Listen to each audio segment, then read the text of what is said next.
Embrace the power of knowledge at Sanskriti University, ranked first in most promising university in engineering and management in India. Visit www.sanskriti. कल supreme court की chief justice की bench के सामने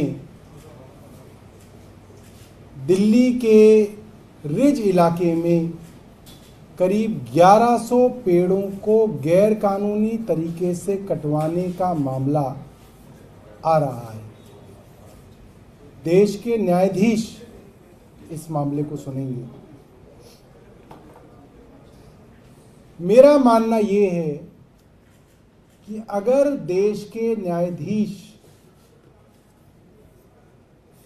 इस DDA के vice chairman के हलफनामे को 10 मिनट पढ़ लें तो देश की अदालत के सबसे बड़े जज साहब को ना सिर्फ पर्यावरण की, ना सिर्फ डीडीए की, बल्कि केंद्र सरकार और उनके लगाए हुए एलजी के बारे में सब कुछ पता चल जाएगा। सब कुछ। ये मामला ऐसा है जिसके अंदर दिल्ली की चुनी हुई सरकार के साथ क्या किया जा रहा है, दिल्ली के अफसरों के साथ क्या किया जा रहा है और केंद्र सरकार क्या कर रही है, और केंद्र सरकार के लगाए हुए एलजी साहब दिल्ली के साथ और दिल्ली की चुनी हुई सरकार के साथ क्या कर रहे हैं, ये उन्हें 10 मिनट में पता चल जाएगा। अब आप सुनिए डीडीए के वाइस चेयरमैन के हलफनामे में क्या निकलता है।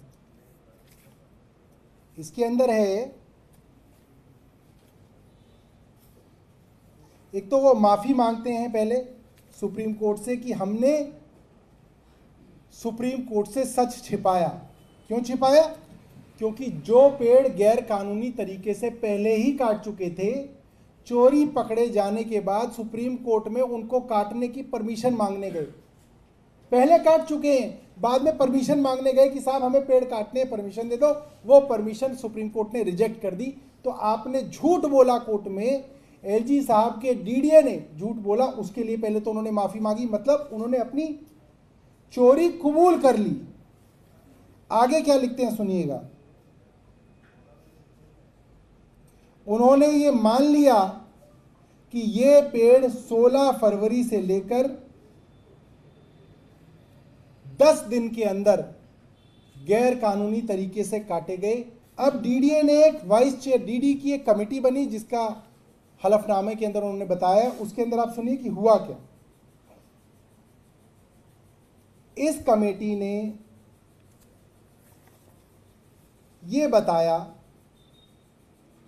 कि उस जगह पे जितने पेड़ कटे डीडीए के हिसाब से, उसमें जंगल यानी कि फॉरेस्ट एरिया के करीब 468 पेड़ काटे गए। ये डीडीए का हलफनामा है, कबूल कर लिया डीडीए ने।